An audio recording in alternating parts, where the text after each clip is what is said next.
की making machine. शराब कई तरह की होती है, जैसे बियर, वोडका, विस्की वगैरह। लेकिन क्या आपको पता है कि विस्की बनती कैसे है? इसे बनाने के लिए बहुत ही कम चीज़ों की ज़रूरत पड़ती है, लेकिन इसके तैयार होने में बहुत ज़्यादा समय लगता है। विस्की बनाने का मेन इंग्रेडिएंट है बार्ली। बार्ली को मशीन्स में डालकर पानी में उबाला जाता है। उसके बाद उस पानी को ठंडा करके फिर से उबाला जाता है। यह प्रोसेस कई बार की जाती है। उसके बाद इसमें ईस्ट यानी खमीर डाला जाता है, जो इसके अंदर की शुगर को खत्म कर देता है और इसमें अल्कोहल की मात्रा बढ़ने लगती है। लेकिन अभी ये पूरी तरह से तैयार नहीं है। इसके बाद इसे गर्म किया जाता है, जिससे कि जो भी शराब होती है वो भाप बनकर ऊपर उड़ने लगती है। इस भाप को जमा करके कंडेंस करके दूसरे कंटेनर में रखा जाता है। फिर यह कंपनी एक खास लकड़ी को विस्की से जलाकर कोयला तैयार करती है। फिर इसे एक कंटेनर में भरकर तैयार की जाने वाली विस्की को ऊपर के कंटेनर से थोड़ी थोड़ी मात्रा में उस कोयले पर गिराया जाता है, जिसमें ऊपर के कंटेनर को खाली होने में कम से कम 4 दिन लगते हैं। इसी से विस्की को उसका फ्लेवर मिलता है। उसके बाद विस्की को बैरल्स में भरा जाता है। इन बैरल्स को भी अंदर से जलाया जाता है ताकि विस्की को उससे फ्लेवर मिलने में मदद हो।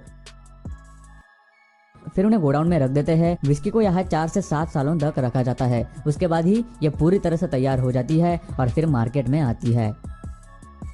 आइसक्रीम कई सारी प्रकार की होती है। ठीक उसी तरह सभी लोगों को अलग अलग तरह की आइसक्रीम खाना पसंद होता है, जैसे कि स्टिक आइसक्रीम, कोन या फिर कप वाली आइसक्रीम। कप वाली आइसक्रीम आप सब ने कभी ना कभी तो जरूर खाई होगी, लेकिन क्या आपको पता है कि इस कप आइसक्रीम को कैसे बनाया जाता है, जो जल्दी पिघलती भी नहीं?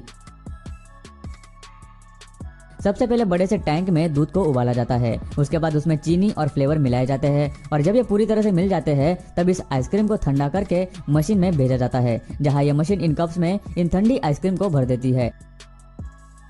इसके बाद इस आइसक्रीम के ऊपर वाले चॉकलेट सॉस को बनाया जाता है। फिर दूसरे टैंक में दूध को उबालकर उसमें कोको पाउडर मिलाई जाती है और जब यह सॉस पूरी तरह से मिल जाता है तब इसे रात तक रख दिया जाता है, जिसके बाद चॉकलेट सॉस तैयार हो जाता है और इस सॉस को मशीन की मदद से कप में वैनिला आइसक्रीम के ऊपर डाला जाता है और आखिर में एक बार फिर से वैनिला आइसक्रीम ऊपर से डालकर इस कप में चॉकलेट चिप्स के छोटे छोटे टुकड़े डाल दिए जाते हैं। फिर इन आइसक्रीम कप्स को कन्वेयर बेल्ट की मदद से आगे एक एक फ्रीजर में से गुजारा जाता है, जहां यह मशीन इन आइसक्रीम्स को पूरी तरह से फ्रीज कर देती है, जिससे आइसक्रीम पूरी तरह से ठंडी हो जाती है ताकि स्टोर में पहुंचने तक ये पिघले नहीं। यह मशीन 15 मिनट में 1440 संडे आइसक्रीम कप्स बना लेती है और आखिर में इस कप के ऊपर ढक्कन लगाया जाता है, जिसके बाद इन्हें पैक किया जाता है।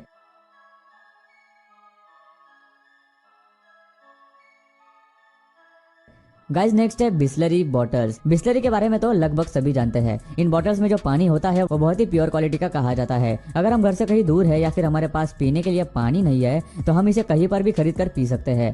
आप में से बहुत ही कम लोगों को ये ख्याल आया होगा कि कंपनी में इन बॉटल्स को कैसे बनाते हैं या फिर कैसे पैक किया जाता है। शुरुआत में बॉटल्स बनाने से पहले उनके छोटे छोटे क्यूब्स बनाए जाते हैं। फिर उन क्यूब्स को एक हाइड्रोलिक मोल्डिंग मशीन में डालते हैं, जहां वो मशीन इन्हें प्रेस करके बॉटल्स का आकार दे देती है और दूसरी ओर से बॉटल्स बनकर बाहर आती है। फिर उन्हें ऑटोमेटिक वाटर फिलिंग मशीन में भेजा जाता है। फिर मशीन उन बॉटल्स में पानी भरने का काम करती है। उसके बाद उन्हें दूसरी मशीन की तरफ भेजा जाता है,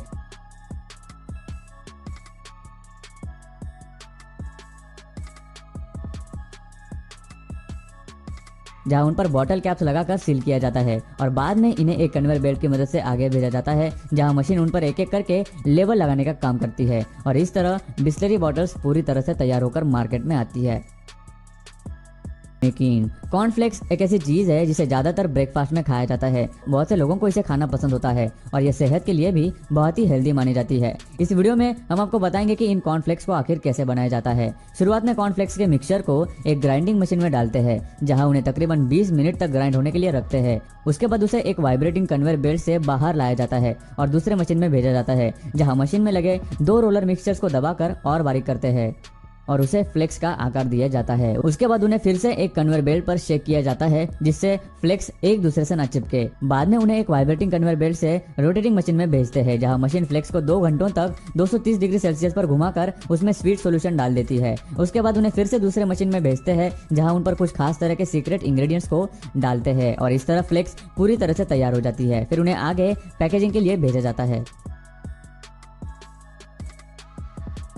फ्लोर मेकिंग मशीन सभी लोग आटे की बनी रोटियां हर रोज सब्जी के साथ तो खाते ही होंगे। मार्केट में कई सारी रेडीमेड व्हीट फ्लोर भी मिलते हैं, लेकिन इन्हें मशीन की मदद से आखिर कैसे बनाया जाता है ये हम आपको अभी दिखाएंगे। सबसे पहले गेहूं को ट्रक में भरकर लाया जाता है, जिसके बाद इन गेहूं को मशीन में डाला जाता है और फिर उन्हें आगे बड़े बड़े टैंक में स्टोर किया जाता है, जिसके बाद आगे इन गेहूं को साफ करने के लिए मशीन में डाला जाता है, जहां यह मशीन इन गेहूं के धूल को निकालकर साफ कर देती है और फिर आगे इन गेहूं को क्रशिंग मशीन में भेजा जाता है, जहां यह मशीन इन गेहूं का आटा तैयार कर देती है।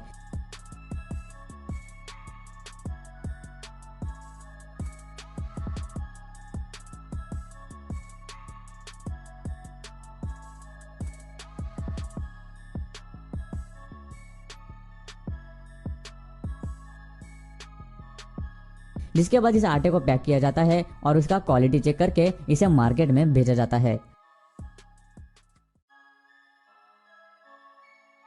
और गाइस अब लास्ट में आती है Frooti making machine. Guys Frooti तो लगभग हर किसी की फेवरेट है, लेकिन शायद ही आपने कभी सोचा होगा कि आखिर फ्रूटी बनती कैसे है। फ्रूटी बनने की शुरुआत होती है आम से। मशीन में आम डालकर उन्हें कन्वेयर वॉशर से गुजारा जाता है, जिससे उनके ऊपर की सारी गंदगी निकल जाती है। उसके बाद आम को कन्वेयर बेल्ट से गुजारा जाता है, जहाँ कर्मचारी आम के खराब हिस्से को अपने हाथों से काट कर निकाल लेते हैं। फिर उनको डिस्टोनर में डाला जाता है, जहाँ मशीन आम का छिलका और गुठली निकाल देती है और सिर्फ आम का पल्प आगे भेज देती है, जिसे बाद में प्री हीट करके एक बड़े बॉयलर में स्टरलाइज किया जाता है, जिससे उसके अंदर के सारे बैक्टीरियाज खत्म हो जाते हैं। फिर उसके अंदर बाकी के इंग्रेडिएंट्स जैसे शुगर वगैरह डाले जाते हैं। लेकिन फ्रूटी में असली मैंगो का जूस कभी भी नहीं डाला जाता, क्योंकि ये जूस ज्यादा दिन तक अच्छा नहीं रह सकता। इसलिए मैंगो के जूस से एक फ्लेवर बनाया जाता है, जिसकी रेसिपी फ्रूटी के ऑफिशियल्स के अलावा किसी को भी नहीं पता होती, और ये फ्लेवर सालों साल अच्छा रहता है। और आखिर में इसे कुछ प्रिजर्वेटिव्स के साथ मिलाकर फ्रूटी को तैयार किया जाता है और फिर इन्हें बॉटल्स में भरकर पैक किया जाता है और ऐसे ये मार्केट में आ जाती है।